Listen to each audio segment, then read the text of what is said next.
Alright, what is up boys and girls, welcome back to another video. As always, thank you very much for joining me. I am Crypto Maximalist. Please do like, subscribe, leave a comment down below for the comment section, really helps out the channel. And with that being said, we're taking a look at XRP here, looking like it is going to be coming up and making a new local swing high here, heading up past the 050 Fibonacci we've got pulled. As we can see here, if my chart actually wants to load, we can see we've obviously got our big massive Fibonacci pull from the all-time high all the way down to the current bear market swing low down here from the last bear market at 11 cents. You can see this is a clean area of 050 resistance, looking like we want to start moving up above this. We've got our previous bull market resistance as well, which we could see getting ourselves above at around 70 cents. XRP looking like it's starting to heat up, lots of volume coming in, obviously getting a nice little bit of bullish bouncing off the recent low down here at the 038.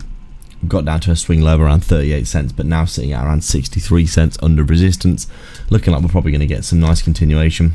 Overall, XRP looking really good going into the end of this year, Bitcoin looking more bullish, and that massive catalyst of the SEC lawsuit as well for XRP. I think we could be looking at some insane fireworks pretty soon. So